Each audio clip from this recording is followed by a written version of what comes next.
Donc, est-ce que tout le monde nous entend bien? On va commencer. Alors, avant tout, Madame Lahourner, hélas, a eu un empêchement de dernière minute. Donc, elle sera pas avec moi pendant ce webinaire. Elle s'en excuse. Et par contre, pour rattraper ça, on va dire, on fera une vidéo dans quelques semaines ou quelques mois pour une vidéo vraiment dans leur entreprise où on va pouvoir montrer un peu ce qu'on fait dans leur entreprise. Donc, c'est ce que je vais vous montrer aujourd'hui, mais appliqué aux imprimeries Lahourner. Voilà, donc elle est vraiment désolée, nous aussi, donc le webinaire va être un peu différent de ce qu'on avait prévu. Je vais essayer de faire ça au mieux pour que le cas client soit le plus parlant possible, en sachant que l'intégralité des informations que je vais vous donner sont validées et ont été vues avec Madame Béatrice Laverner vis-à-vis de la confidentialité des données, par exemple. Il n'y a aucun souci, hein, elle avait prévu d'être là et on avait prévu de montrer les informations que je vais vous montrer. Donc, ce qu'on va voir aujourd'hui, c'est comment est-ce qu'on peut améliorer et automatiser son processus de traitement des commandes. Et donc, pour cela, voici le plan du webinaire tel qu'il est prévu. Tout d'abord, donc, je vais présenter donc l'intervenant, mais bon, je vais aussi présenter Madame Lahourner, faire un rapide rappel sur qu'est-ce que le BPM, parce que j'imagine que c'est un terme qui ne vous parle pas forcément à tous. Donc, je vais faire un rappel assez de 3-4 minutes sur qu'est-ce que le BPM. Et ensuite, on verra le cas client donc, en tant que tel, avec les problématiques qui ont entraîné les imprimeries Lahourner à mettre en place notre outil. On va voir quelle a été la mise en place du projet. On va voir ce que fait le processus, comment est-ce qu'il tourne. Donc, nous avons dupliqué en fait ce qu'on fait aux imprimeries Lahourner pour ne pas faire de bêtises sur leur production, mais on a vraiment dupliqué les informations. On a juste anonymisé les clients, vous le verrez. Et puis, ben, on va pouvoir voir en fait comment est-ce qu'on suit le processus, comment est-ce que le processus fonctionne, et surtout quels sont les indicateurs et les chiffres clés d'un processus mis en œuvre.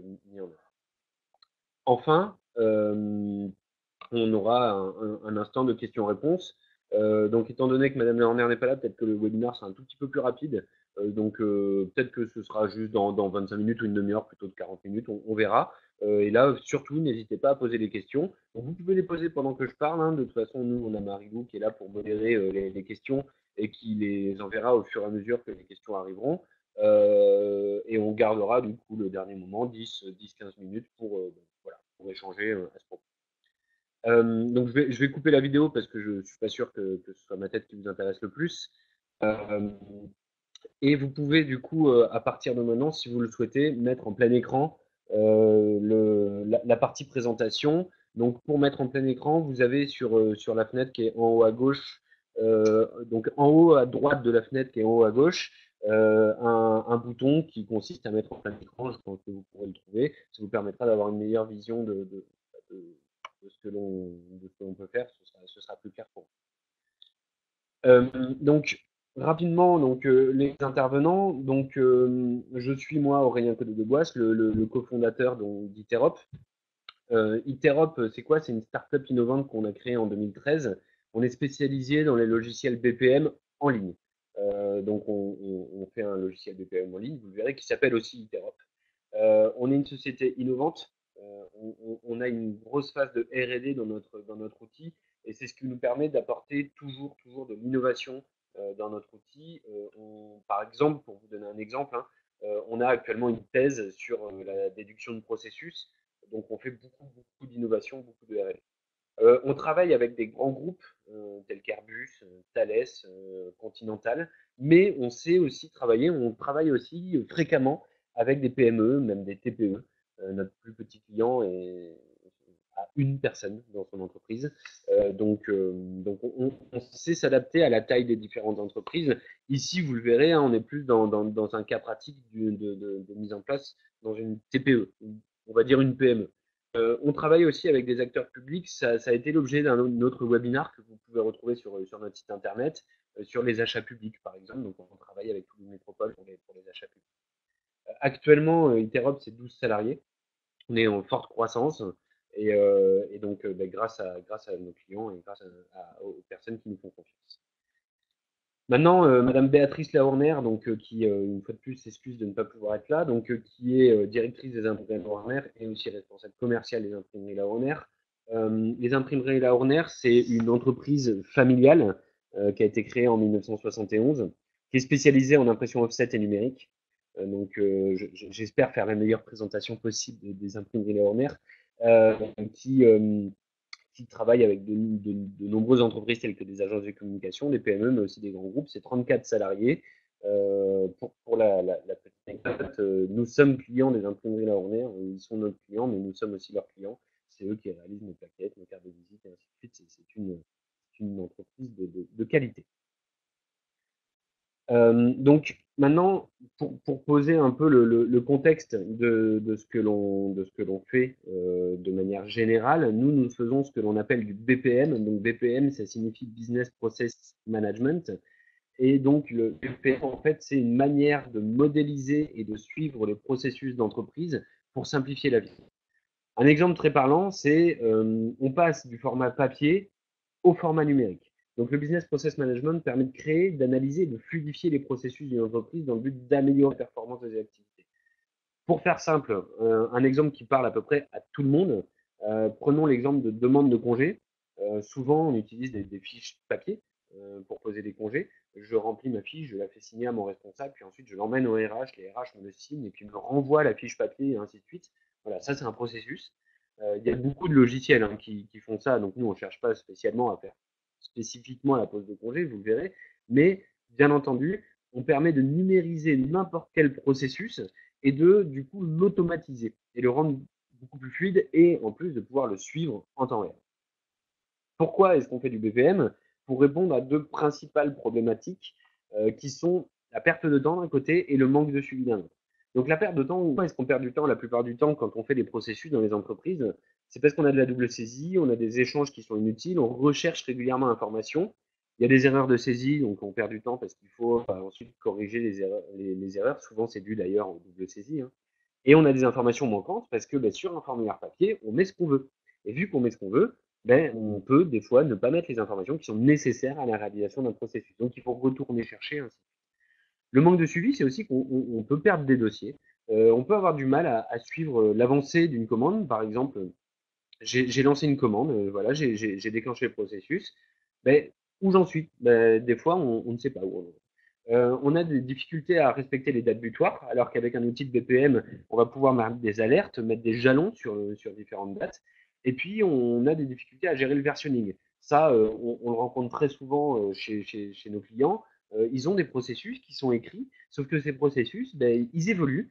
Et quand on évolue, c'est difficile de continuer à suivre les anciens processus. Donc, on va regarder le cas client aux imprimeries Lahoner. Donc, je vais partager mon bureau. En théorie, là, ça devrait mieux fonctionner que la vidéo. Hein. Je suis une fois de plus désolé pour ce petit bug graphique. Donc là, normalement, vous devez voir mon écran sur lequel je me connecte.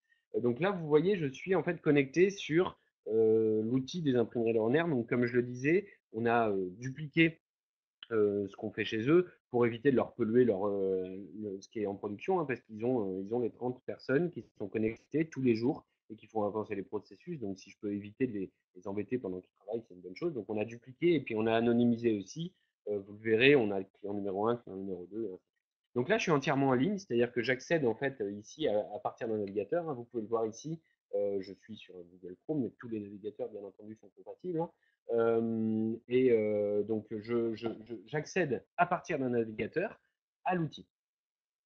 Donc là, je me connecte et au moment où je me connecte, en tant qu'acteur du processus, on me fait la liste de toutes les tâches que je peux réaliser. Alors ici, moi, je suis un peu connecté en tant qu'acteur omniscient, c'est-à-dire que je peux tout réaliser. Vous pouvez le voir, je peux faire du massicotage, je peux faire de l'assemblage, de l'impression et ainsi de suite. Bien entendu, les acteurs au sein des imprimeries, eux, n'ont que les tâches qu'ils ont à réaliser qui apparaissent. C'est-à-dire qu'une personne qui est responsable du massicotage, du massicot, n'aura que les tâches massicotage. Donc on peut le voir ici, si je groupe par type de tâches, voilà. Là par exemple, si je prends les tâches de massicotage, j'en ai 15 et je peux voir en fait toutes les tâches que j'ai réalisées. Donc là, il faut bien comprendre que j'ai mis client numéro pour anonymiser, mais ce qu'ils ont en vrai dans la production, il y a marqué le nom du client, la tâche à réaliser, c'est-à-dire le nombre d'impressions, le type d'impression, et ainsi de suite. Si je clique sur une tâche, là, j'ai des informations sur ce que je dois réaliser. Donc, une fois de plus, le nom du client, on l'a changé. J'ai aussi le numéro de devis parce que c'est quelque chose que, au sein des imprimeries Léonard, ils utilisent pour suivre les processus. Et le type de travail, là, je dois massicoter des fiches pour ce client-là. Voilà. Et je peux m'appuyer sur le numéro de devis. Si je finalise la tâche, si je finalise la tâche, je vais pouvoir je vais pouvoir faire avancer le processus et donc dire ben, c'est bon, ça c'est fait. Donc je finalise et le processus a avancé. Vous voyez maintenant que sur massicotage, je n'ai plus que 14 tâches à réaliser parce que j'en ai une qui a été faite. Automatiquement, d'où derrière, on a fait avancer le processus pour aller vers la suite. Donc je vais revenir, pour que vous compreniez bien le principe du processus, je vais revenir sur le processus qu'on a mis en œuvre aux imprimeries pour que vous compreniez bien comment ça fonctionne. Les problématiques qu'on avait, que les imprimeries avaient, c'était qu'il y avait trop de suivi papier. Ils avaient beaucoup de fiches traceuses, des tableaux Excel, des choses comme ça. Ils avaient peu de visibilité sur l'état des commandes. Ils perdaient des informations, ils ne savaient pas prioriser les commandes. Ce qu'on a fait, c'est que, comme vous l'avez vu, et je reviendrai sur Eterop un peu plus tard, comme vous l'avez vu, maintenant, chaque personne sait ce qu'il doit faire, à quel moment il doit le faire. Quand on a décidé, quand les imprimeries Lerner ont décidé de mettre en œuvre notre outil, on leur a dit, ben, c'est quoi votre processus? Qu'est-ce que vous faites quand vous travaillez? Voilà, qu'est-ce que vous faites? Pour vous donner un ordre d'idée, les imprimeries Lerner, ça a été notre premier client. C'est aussi pour ça qu'on fait un cas client avec eux, c'est parce que c'est un client historique avec qui on s'entend très bien. Et donc, vu que c'était notre premier client, c'était il y a 4 ans. Donc, il y a 4 ans, voilà ce qu'on nous a donné. Donc là, vous avez en fait le processus, le premier schéma du processus des imprimeries Warner. Quand je leur ai dit, ben, racontez-moi un peu ce que vous faites, voilà, on m'a donné ça. En s'appuyant là-dessus, on a fait quelques petites réunions, et puis on s'est dit, ok, on va essayer de schématiser le processus. Et la première version que nous avons proposée, c'est ça. Donc ici, vous voyez, hein, c'est du scan des différents niveaux de travail, enfin des différents niveaux d'évolution du processus. Et donc, on a proposé en fait le processus. On a dit, ben voilà, il semblerait que vous fassiez ça comme enchaînement de tâches. Ce que vous pouvez voir pour ceux qui savent lire le BPM, le BPMN dans le texte, on va dire, vous pouvez voir qu'en fait ici tout est censé être séquentiel, c'est-à-dire que les tâches étaient censées s'enchaîner. Maintenant, si on retourne maintenant sur le processus actuel des imprimeries, on va en prendre un au hasard. Voilà, ça c'est le processus qu'on utilise maintenant aux imprimeries Warner. Donc vous voyez que c'est un peu plus complexe que la première version, mais par contre ici par exemple c'est vraiment l'endroit qui parle le plus. Là ici vous voyez qu'on a le peigne, hein, une sorte de peigne qui représente toutes les tâches de façonnage qu'on peut avoir sur l'outil. Et donc, vous pouvez voir qu'ici, en parallèle, on peut faire du wire, du rainage, du découpage, du gaufrage, du pliage, de l'assemblage, de l'agrafage, de la piqûre à cheval, du dos carré collé, du massicotage et d'autres opérations de façonnage.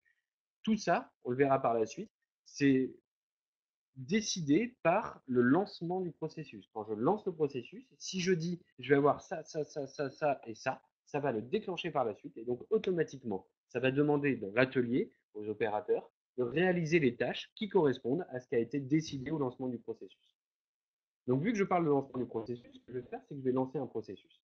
Donc, au moment où je lance un processus, j'ai un formulaire qui apparaît et qui me dit, voilà, quel est le devis, qu'est-ce que vous avez vendu. Donc là, je vais dire que mon numéro de facture, c'est Demo Interop, c'est pas très parlant, donc le client, bien entendu, c'est Interop avec un numéro de devis, peu importe. Donc là, j'ai un certain nombre d'informations que je peux renseigner. Je suis pas obligé de les renseigner. Donc là, ce que je vais faire, c'est que je vais pas les renseigner, mais vous pouvez voir que les formulaires, on peut vraiment faire ce qu'on veut. Et donc, ce qu'on veut, c'est par exemple mettre une date de livraison souhaitée. Et là, je peux dire que je souhaite que je sois livré le 25 décembre. Voilà, pour Noël, je veux être livré pour Noël. Donc, après, j'ai un certain nombre de questions. Est-ce qu'il y a une impression ou pas? Donc là, on va mettre oui. Enfin, on va mettre non, parce que la question est sans impression. Donc non, c'est pas sans impression, il y a une impression. Est-ce que c'est numérique? Non. Est-ce qu'il y a un graphisme nécessaire? Donc là, par exemple, je vais mettre non. Comme ça, on va sauter l'étape de graphisme. Est-ce qu'il y a un retirage en BAT? Donc là, en fait, on utilise des termes techniques, mais il faut bien comprendre que ces termes techniques-là ont été décidés par les imprimeries neuronnaires et que enfin, sur chacun de nos clients, on a des formulaires qui sont totalement différents.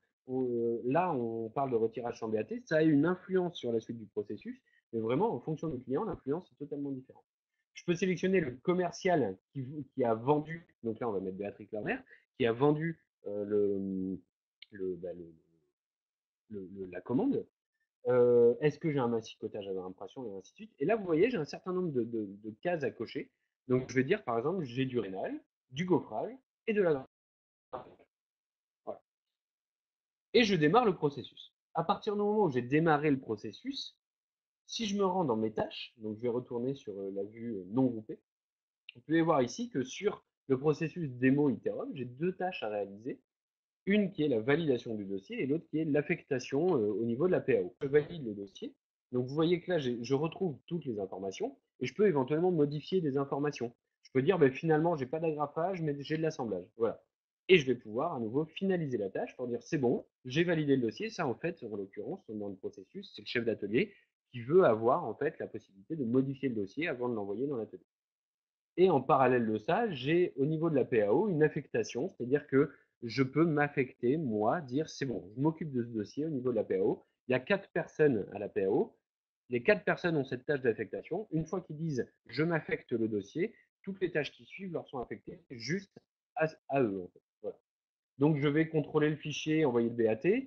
Donc voilà, c'est fait. Là, j'ai un certain nombre de choses, d'étapes à réaliser. Donc là, je les passe rapidement. OK pour pression. Donc je mets que c'est OK pour impression. J'ai le chef d'atelier, enfin le chef des traceurs, qui dit bah, que c'est OK. Donc chacun valide les uns à la suite des autres. Donc là, je vais avancer rapidement. Donc ce qu'il faut bien comprendre, c'est que chacun, sur son écran, sur son ordinateur, a les tâches et dit OK, bah, c'est bon pour moi. S'il met non, on revient en arrière et ainsi de suite.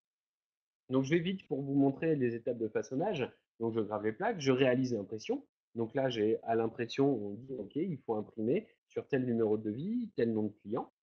Et là, maintenant, ce que vous pouvez voir, c'est que j'ai bien assemblage, gaufrage et rénage, qui sont trois tâches qui sont apparues. Donc ici, la personne en charge de l'assemblage aurait juste la tâche assemblage, la personne en charge du rénage aurait juste la table de rénage, et ainsi de suite. Si je me rends dans le suivi du processus, parce que c'est ça qui est important aussi, c'est de pouvoir suivre le processus. Imaginons, là, j'ai mon commercial qui a vendu, qui dit, son client l'appelle, et il veut savoir où il en est. Ça arrive quand même assez fréquemment de vouloir savoir où on en est. Je clique sur le processus en question, et là, vous voyez, je vois où je suis passé. Donc, tout en vert, c'est là où je suis passé, là où les personnes ont fait avancer les différentes tâches. Vous pouvez voir, par exemple, ici, que j'ai un mail qui est parti. Ce mail, en fait, c'est assez intéressant. C'est un mail qui part automatiquement au client en disant, c'est bon, votre BA a été validé, on va bientôt envoyer en impression. Et ça, c'est très important aussi, c'est-à-dire que sur le BPM, on peut automatiser les tâches de mail pour dire, les choses se sont bien passées, il y a eu ça et ça qui se sont bien passées. Et donc, vous le savez, on le sait tous, maintenant on utilise de plus en plus de l'achat sur Internet. Voilà, je ne vais pas citer de nom, mais il y a des grands vendeurs sur Internet qui vous envoient régulièrement des mails. Et ça, c'est en faisant du BPM en fait qu'on envoie des mails automatiquement parce qu'on enchaîne les tâches et donc on peut automatiser l'envoi de mails grâce à ce type d'outil. Et vous voyez ici que là, j'ai rénage, gaufrage et assemblage qui sont en cours de réalisation. Et donc, je peux voir où j'en suis. Et donc, imaginons que je réalise la tâche, disons, de gaufrage. Voilà, je finalise la tâche, je dis c'est bon, j'ai fait le gaufrage sur ce produit. Si je retourne dans le suivi, vous voyez que là, en fait, gaufrage est bien passé en vert, mais j'ai bien encore assemblage et rénage qui sont en attente. Donc, j'ai un suivi en temps réel de l'intégralité de mes processus. Et ça, c'est vraiment quelque chose qui a apporté énormément en visibilité aux imprimeurs Warner parce qu'ils peuvent désormais suivre toutes leurs ventes. Là où c'est important aussi, c'est qu'ils ont gagné du temps. Je vous parlais des pertes de temps et du manque de suivi. Donc là, ils ont gagné en suivi, mais ils ont aussi gagné en temps. Parce que avant, ce qui se passait, c'est que quand un commercial voulait savoir où en était l'impression pour un client, ce qu'il faisait, c'est qu'il appelait à l'accueil. Et les personnes de l'accueil allaient dans l'atelier et allaient voir les gens un par un pour dire il en est où ce dossier, il en est où ce dossier. Et donc, ils étaient obligés de faire le tour de l'atelier pour savoir où en était le dossier. Ils retournaient à l'accueil, ils rappelaient le commercial et ils lui donnaient l'information.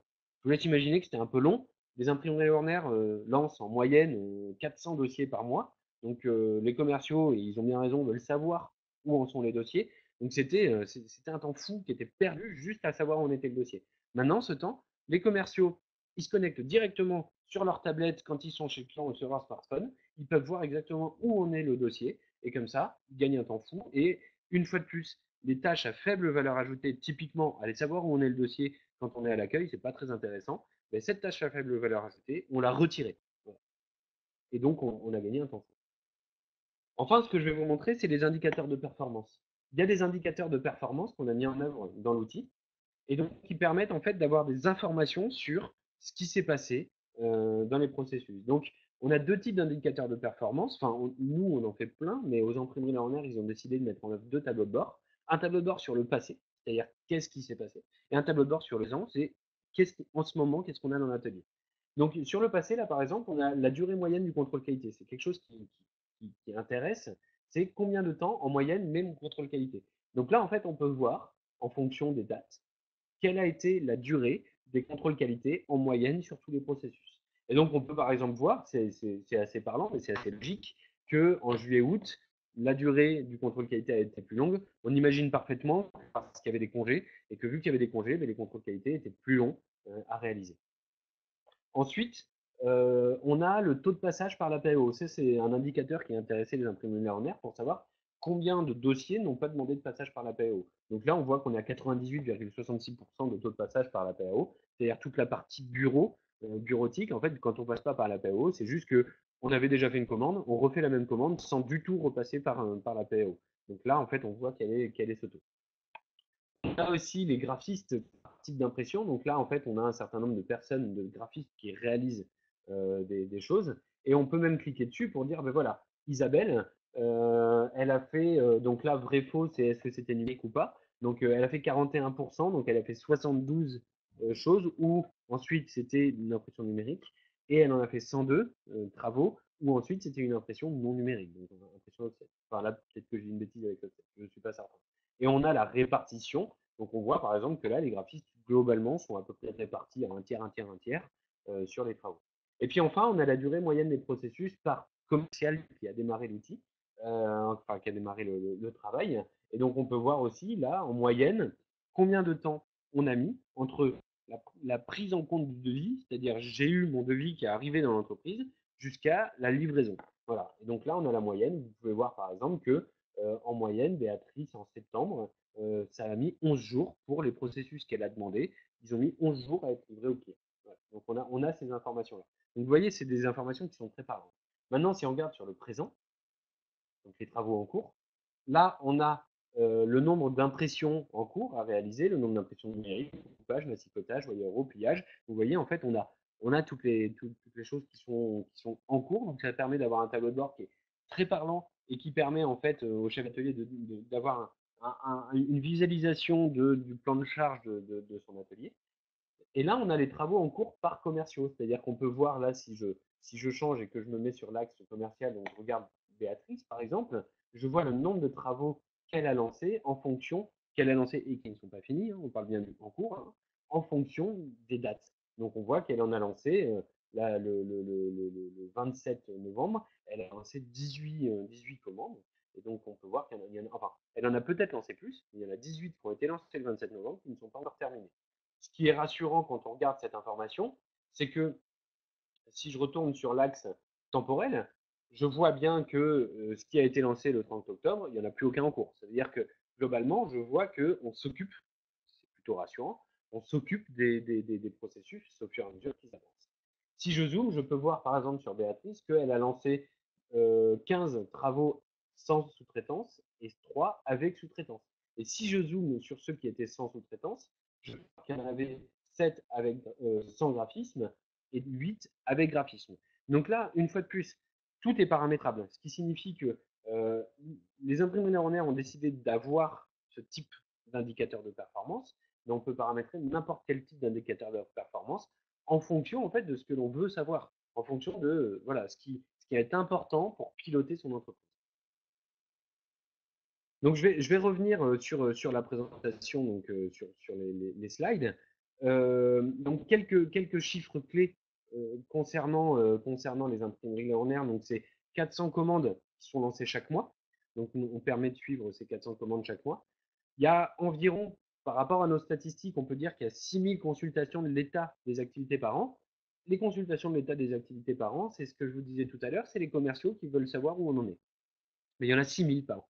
Vous vous rendez compte, même si l'accueil ne perdait avant que 2 minutes par consultation, c'est-à-dire le commercial appelle, il demande où est-ce qu'on en est et l'accueil lui répond. 2 minutes, c'est quand même pas beaucoup. Mais si on multiplie par 6000 le nombre de consultations, on a économisé 12 000 minutes, j'ai du mal à faire le calcul de tête, et ça fait pas mal d'heures quand même. On a économisé 12 000 minutes à l'accueil pour qu'ils puissent faire des choses à plus forte valeur ajoutée. Et des choses à plus forte valeur ajoutée, c'est pouvoir répondre à un client de manière plus longue, sans avoir à être rapide, à être pressé par le temps. C'est pouvoir accompagner un nouveau collaborateur sur des choses qui sont importantes pour pouvoir tutorer un nouveau collaborateur. C'est pouvoir faire plein de choses qui sont des choses humaines et non pas des choses qui sont rébarbatives et répétitives. Et enfin, c'est 10 000 validations de formulaires par an. Donc on a 10 000 qui disent c'est bon, j'ai fait avancer ma tâche. Si on regarde les quelques bénéfices qu'on a pu apporter aux imprimeries Laurner, déjà on a simplifié. Donc vous retrouvez le schéma qu'on avait sur la vidéo. Donc une fois de plus, on est désolé, elle n'a pas forcément très bien marché. On peut vous retrouver ce schéma parce que c'est le schéma qui est représentatif des imprimeries Laurner. On a bien la commande, l'ordonnancement et le lancement de la fabrication, le contrôle qualité et la livraison. Avant, ce schéma, il avait une quinzaine d'étapes. C'était un peu compliqué, les gens étaient perdus. Vous l'avez vu sur la première version du processus que m'ont envoyé les imprimeries Warner, c'était pas très très clair. On a clarifié le schéma. Et du coup, on a apporté une vraie traçabilité des commandes, un respect des délais. Ils s'en sont rendus compte, ils respectaient beaucoup plus les délais, d'autant plus que maintenant, étant donné que quand on lance le processus, on peut dire quelle est la date de livraison prévue. Mais on peut prioriser par rapport à ce délai. C'est-à-dire qu'on peut dire, OK, ce processus, on me le demande, mais c'est pas très pressé. Typiquement, je vous le disais, moi, je suis imprimeur Warner. Quand je leur demande des cartes de visite, je suis pas pressé. J'ai du remplacement. Donc, je leur dis, bah, faites ça quand vous avez le temps. Et comme ça, ils bouchent les trous. Voilà. Par contre, ils ont des fois des clients qui sont très pressés. Et donc, ils vont pouvoir prioriser par rapport au délai et par rapport à ce qui a été rentré au lancement du formulaire. Donc ils peuvent prioriser ces tâches. Ils ont plus de mobilité avec une possibilité de travail sur tablette. Donc ça, c'est important. Euh, Il y a l'accueil qui a des Mac, l'APAO qui a des Mac aussi. Il y a le chef d'atelier qui a un PC, les opérateurs qui ont des tablettes, les commerciaux qui sont sur smartphone. Et tout ça, en fait, communique les uns avec les autres. Et donc, on a la mobilité qu'on veut, parce qu'à partir du moment où on a Internet, on a la possibilité d'accéder à l'intégralité des informations qui sont sur le processus. Et enfin, bien entendu, les échanges sont structurés et donc ils sont facilités les échanges. Quand on sait exactement où on doit aller chercher l'information, à quoi ressemble l'information, et que c'est structuré avec un formulaire qui dit là il faut renseigner cette info, là il faut renseigner cette info et là il faut renseigner cette info, on perd pas de temps à aller chercher l'information. Contrairement à une fiche traceuse ou à un tableau Excel sur lequel chacun écrit ce qu'il veut et chacun a ses habitudes, là en fait on structure l'échange d'informations. Et enfin, bien entendu, on centralise automatiquement les informations utiles. Donc ça rejoint un peu ce que je disais tout à l'heure, mais on décide de ce qu'on veut afficher à la bonne personne au bon moment. Et ça, c'est vraiment important. Il ne faut pas polluer les personnes de trop d'informations, mais il faut leur donner les informations nécessaires pour qu'ils puissent réaliser leurs tâches. Voilà, donc j'ai été rapide, un peu plus rapide que prévu. Forcément, on aurait bien aimé faire parler Madame Lerner qui n'a pas été disponible et qui, une fois de plus, s'en excuse. Et tous les webinars sont disponibles sur notre site internet, avec aussi énormément de cas clients que vous pouvez trouver sur notre site internet. Donc n'hésitez pas, c'est une mine d'information. N'hésitez surtout pas à les consulter. Donc si vous n'avez pas d'autres questions, je vous remercie pour votre présence, pour vos questions. Merci, à bientôt, au revoir et je vous souhaite à tous une excellente journée.